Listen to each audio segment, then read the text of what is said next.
इजुको Midoriya my hero academia का protagonist जन्म से ही क्वर्कलेस था, उसके आइडल ऑलमाइट की ही तरह। पर नंबर 1 हीरो के साथ एक फेटफुल मुलाकात के बाद वो सक्सेसर बन गया वन फॉर ऑल का।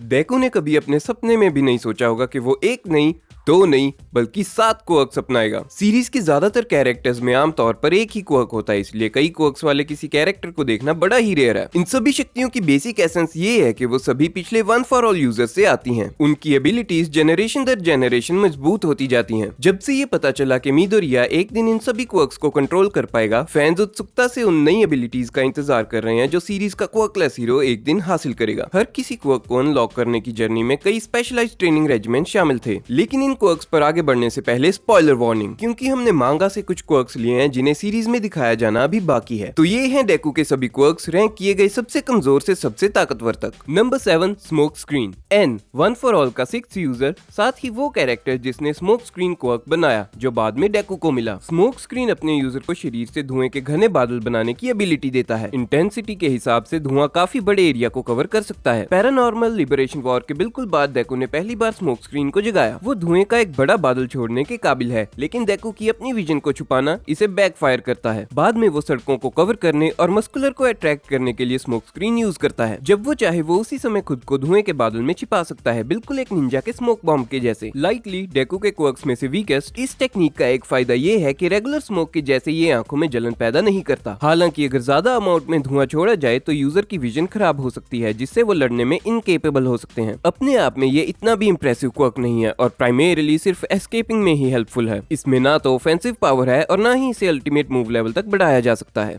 Number 6 black whip. Black whip का original user Daigoro one for all का 5वां यूजर था। यूजर अपने शरीर के किसी भी हिस्से से एनर्जी टेंड्रिल प्रोड्यूस करके उन्हें कमांड कर सकता है। दाइगोरो ने इसका इस्तेमाल हवा में मैन्यूवरेबिलिटी के साथ साथ दुश्मनों से निपटने के लिए भी किया। जब तक डेकू इसका यूज करता है, वन फॉर ऑल की वजह से क्वर्क की शक्ति और दायरे में काफी विकास हो गया। नाम के जैसे ही ये टेंड्रिल ग्लोइंग टील आउटलाइन के साथ काले रंग के होते हैं। जैसा कि मांगा और एनिमे में देखा गया है, black whip emotions mainly anger से ऑपरेट होती है, मतलब कि इसे यूजर के गुस्से से पावर मिलती है। जब डेकू को गुस्सा आता है तो ब्लैक विप एक्सप्लोड हो सकती है, इससे उसे दर्द का सामना करना पड़ता है। यहाँ तक कि अगर वो कम पावरफुल वर्जन भी यूज करे तब भी उसे सुन करने वाली दर्द होती है। जब तक वो अपनी शक्ति के 5% से ऊपर नहीं जाता और शांत रहता है, तब तक वो ब्लैक विप का यूज दाइगोरो के जैसे कर सकता है बिना किसी ड्रॉबैक के। ब्लैक विप पहला नया क्वर्क है जिससे डेकू और हमारा इंट्रोडक्शन हुआ। लोगों को पकड़ने या मोबिलिटी की एबिलिटी के कारण ब्लैक विप डेकू के लिए काफी वर्सेटाइल क्वर्क है। ये इतना मजबूत है कि डेकू के पूरे वेट को सपोर्ट कर सकता है, चाहे वो बिल्डिंग से स्विंग करना चाहता हो या टेंड्रिल्स को खींचने पर पैदा होने वाली टेंशन से खुद को कैटपुल्ट करना चाहता हो। इस क्वर्क से डेकू को जो भी मोबिलिटी एडवांटेज मिलती है उसे कॉम्बैट में भी अप्लाई किया जा सकता है। साथ ही इम्पॉसिबल डिस्टेंस से ओपोनेंट्स को ग्रैब और रिस्ट्रेन करने की एबिलिटी भी मिलती है। हालांकि एक ड्रॉबैक ये है कि अगर यूजर का खुद पर कंट्रोल नहीं है तो ये क्वर्क पागल हो सकता है। जब डेकू ने इसे पहली बार एक्टिवेट किया तो ब्लैक विप ने तब तक अनकंट्रोलेबली हमला किया जब तक डेकू खुद को संभाल नहीं सका। Number 5 danger sense. Danger sense भी इजुको मिडोरिया के क्वर्क्स के आर्सेनल में शामिल है। डेंजर सेंस एक क्वर्क है जिसे ओरिजिनली वन फॉर ऑल के चौथे होल्डर हिकागे द्वारा इस्तेमाल किया गया था। डेकू ने पैरानॉर्मल लिबरेशन वॉर के दौरान इसे जगाया, लेकिन उसे पहले ये एहसास नहीं हुआ कि ये था क्या, और उसके दिमाग से भेजे जा रहे नए सिग्नल्स ने लगभग उसे तबाह कर दिया था। उसे सिर्फ कॉन्शियस और खड़े रहने के लिए ही स्ट्रगल करना पड़ता है, लेकिन समय के साथ वो इस एबिलिटी को कंट्रोल करना सीख जाता है। जब डेकू लीग ऑफ विलन्स को ढूंढ रहा था तब वो अपने डेंजर सेंस का यूज करके ये सेंस कर पाया कि विलन्स कहाँ हैं। वो हमलों से बचने के लिए भी डेंजर सेंस का यूज कर सकता है, लेकिन अपोनेंट्स की स्पीड के हिसाब से ये हमेशा मददगार नहीं होता। थ्रेट लेवल के हिसाब से ये यूजर के शरीर पर दबाव डालता है। डेकू ने इसे अपने सर में शार्प स्टैबिंग जैसा बताया है। ये क्वर्क उस ओपोनेंट के सामने कारगर नहीं है जो तेजी से हमला करता है। ये तब तक ट्रिगर नहीं होता जब तक कोई एक्चुअल खतरा ना हो, जैसे कि तोगो हिमिको एक खतरा होने के बावजूद उसका पता नहीं चल सका जब उसने अफेक्शन के कारण डेकू पर हमला किया। ये क्वर्क डेकू की ओर सिर्फ नेगेटिव इमोशन और हॉस्टाइल इंटेंट पर ही रिस्पॉन्ड करता है। इसका मतलब कि ये नॉन ह्यूमन खतरे से निपटते हुए उतना रिलायबल नहीं है।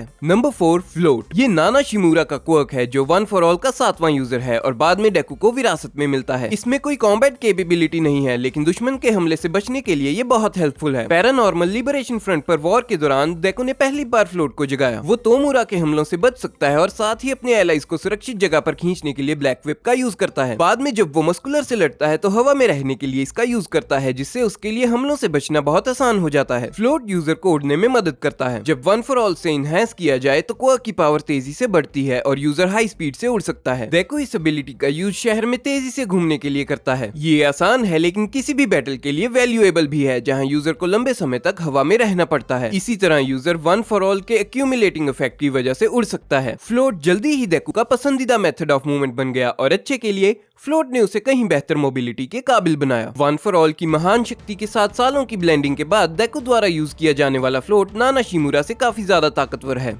ये अब और भी तेज है और बाकी के क्वर्क्स के साथ मिलकर ये डेकू को एक पल के लिए ऑल माइट की स्पीड को इमिटेट करने का मौका देता है। Number 3, transmission, chapter 368। One for all के दूसरे यूजर का क्वर्क, उसका क्वर्क ट्रांसमिशन टारगेट की स्पीड को अफेक्ट करता है। इस तरह यूजर बहुत तेज दिखाई देता है। मांगा में डेकू को एक्यूमुलेटेड एनर्जी रिलीज करते हुए दिखाया गया है जिससे उसे सीरियस स्पीड बूस्ट मिलता है। इससे डेकू किसी भी चीज की स्पीड को मॉडिफाई कर सकता है जिसे वो छुए। कई और टच एक्टिवेटेड क्वर्क्स की तरह डेकू खुद पर ट्रांसमिशन का यूज कर सकता है, खुद को एक तेज हीरो से हरे रंग के ब्लर में बदलने के लिए। ये क्वर्क डेकू की स्पीड को 3 स्टेजेस में बढ़ाता है, लेकिन ये तब और भी खतरनाक हो जाता है जब वो इसे ऑफेंसिवली यूज करता है। खुद पर क्वर्क एक्टिवेट करने के बाद डेकू अपने हर मुक्के से अपने अपोनेंट्स को धीमा कर सकता है। वो ऑल माइट की टॉप स्पीड को पीछे छोड़ने के लिए खुद को वन फॉर ऑल के 45% से आगे पुश कर सकता है। ये स्पेशली उसे स्पीड के 4 गियर्स के जरिए कई चीजों की स्पीड को कंट्रोल करने की एबिलिटी देता है। जैसा कि पहले बताया गया है, पिछली यूजेज की वजह से ट्रांसमिशन उस समय से ज्यादा ताकतवर है जब ये सेकंड यूजर के पास था। इसे लास्ट रिजॉर्ट डिस्क्राइब किया गया है जिसे डेकू जब चाहे रैंडमली यूज नहीं कर सकता। हालांकि इस पावर की टाइम लिमिट 5 मिनट तय की गई है, लेकिन इसकी कैपेबिलिटीज का फुल एक्सटेंट पूरी तरह से सामने नहीं आया। इस पावर से एसोसिएटेड मूव्स में से एक को ओवरड्राइव कहते हैं, जो तब होता है जब डेकू खुद पर ट्रांसमिशन का यूज करता है। वो इतना तेज हो जाता है कि साउंड बैरियर को भी तोड़ सकता है। Number 2, one for all. One for all पहला क्वर्क है जो डेकू ने हासिल किया। उसने ऑल माइट के सक्सेसर के रूप में इस क्वर्क को इनहेरिट किया। शुरुआत में डेकू हमेशा अपनी पावर का यूज करके अपनी बॉडी ब्रेक कर देता था और सिचुएशन इस हद तक बढ़ गई कि रिकवरी गर्ल ने उसकी इंजरीज को ठीक करने से मना कर दिया। इस कारण डेकू को ग्रान तोरिनो के साथ ट्रेनिंग करनी पड़ी, जहां वो बिना अपने शरीर को चोट पहुंचाए अपनी शक्ति की बहुत स्मॉल परसेंटेज का यूज करना सीखता है। डेकू ने समय के साथ इस स्किल को निखारा है और बिना किसी फिजिकल कॉन्सिक्वेंस के शॉर्ट बर्स्ट के लिए अपनी फुल पावर का 20% तक यूज करने के काबिल है। ओरिजिनली वन फॉर ऑल पहले यूजर योइची शिगाराकी द्वारा और बाद में उसके सक्सेसर्स द्वारा यूज किया गया। वन फॉर ऑल का करंट यूजर इजुको मिडोरिया है, एक एक्सट्रीमली पावरफुल क्वर्क। ये incredible amount of raw power accumulate करता है। ये यूजर को अपनी फिजिकल कैपेबिलिटीज को सुपर ह्यूमन लेवल तक एनहांस करने की पावर देता है। यूजर ये भी कंट्रोल कर सकता है कि वो एक बार में कितनी पावर रिलीज करना चाहता है। वो पावर को अपनी बॉडी की किसी भी हिस्से पर फोकस कर सकता है या इवनली स्प्रेड कर सकता है। वन फॉर ऑल यूजर के एग्जिस्टिंग क्वर्क को भी बूस्ट कर सकता है, लेकिन एक ही हिस्से पर बहुत ज्यादा पावर फोकस करने से ग्रेव इंजरी भी हो सकती है। इसके अलावा इसे इनहेरिट करने पर यूजर को इसकी आउटपुट को झेलने में केपेबल होने के लिए अपने शरीर को फिजिकली ट्रेन करना होगा। ये अनडाउटली एक पावरफुल क्वर्क है। वन फॉर ऑल एक ऐसी एबिलिटी है जो यूजर को पावर एक्यूमुलेट करने और उसे किसी और को ट्रांसफर करने के काबिल है। इस पावर का मेन बेनिफिट ये है कि ये यूजर के बाकी सभी क्वर्क्स को अगली जनरेशन में काफी ताकतवर बना देता है। इस पावर का एक और एस्पेक्ट ये है कि ये डेकू को वन फॉर ऑल के पिछले यूजर्स के साथ बातचीत करने की एबिलिटी देता है। नेचुरली उन क्वर्क्स की स्ट्रेंथ के बारे में डिस्कस करना जो उन्हें पता है सेंस बनाता है, जिन्हें इतने सालों से स्ट्रेंथन किया गया है। Number 1, Fa Jin, chapter 313। Probably Deku द्वारा दिखाया गया सबसे powerful quirk. Fa Jin one for all के तीसरे यूजर से आता है। फाजिन अपने यूजर को रेगुलर मोशंस को दोहराकर काइनेटिक एनर्जी इकट्ठी करने की एबिलिटी देता है। ये एनर्जी इकट्ठा करने के बाद यूजर को इसे रिलीज करने पर एनर्जी का एक एक्सप्लोसिव बर्स्ट मिलता है, लेकिन यूजर एक बार में सिर्फ एक स्पेसिफिक अमाउंट में ही एनर्जी रिलीज कर सकता है। ये कॉम्बैट के दौरान पावर के मल्टीपल बर्स्ट देता है। वन फॉर ऑल की 45% पावर के साथ कंबाइन होने पर डेकू सभी नॉर्मल फिजिकल ड्रॉबैक्स के बिना 100% पावर स्मैश को रेप्लिकेट करने के लिए फाजिन का इस्तेमाल करने में कामयाब था। उसे पहली बार लेडी नागान के खिलाफ इसे यूज करते हुए दिखाया गया था, जहां वो काई चिसाकी को बचाते हुए अपनी स्पीड बढ़ाने के लिए इसका यूज करता है और फिर अपने अपोनेंट को हराने के लिए फाजिन का यूज करके एक 100% स्मैश एग्जीक्यूट करता है। फाजिन एक इंटरेस्टिंग एबिलिटी है जिसमें यूजर को काइनेटिक एनर्जी जमा करने के लिए एक ही मोशन को बार बार दोहराना पड़ता है। इसके बाद यूजर वो सारी एनर्जी या तो शॉर्ट बर्स्ट में या एक ही बार में रिलीज कर सकता है। डेकू अपने शरीर को बिना कोई नुकसान पहुंचाए ब्लैक विप के साथ इसका इस्तेमाल पावरफुल अटैक्स करने के लिए करता है, जो वन फॉर ऑल के साथ एसोसिएटेड है। ये एबिलिटी कुछ हद तक बाकुगो की अपने पसीने को स्टोर करके अपने एक्सप्लोजन्स को और शक्तिशाली बनाने की एबिलिटी के जैसी है। ये पहला क्वर्क था जिसने टीज किया कि डेकू स्ट्रेंथ में ऑल माइट को सरपास करने के काबिल होगा, यहाँ तक कि आइकॉनिक हीरो की पीक पर भी। तो ये थी लिस्ट। कुछ क्वर्क्स जैसे स्मोक स्क्रीन और डेंजर सेंस अपने आप में थोड़े कमजोर हैं, उनके पास कोई ऑफेंसिव कैपेबिलिटीज नहीं है, लेकिन जब क्वर्क्स को मिला दिया जाए तो वो डेकू को एक ताकतवर फोर्स बना देते हैं। उम्मीद है आपको ये लिस्ट पसंद आई होगी, और अगर पसंद आई तो वीडियो को लाइक, सब्सक्राइब और शेयर करके हमें बताएं। और अगर आप चाहते हैं कि हम किसी और टॉपिक को कवर करें तो हमें कमेंट्स में बताएं। तब तक के लिए बस इतना ही।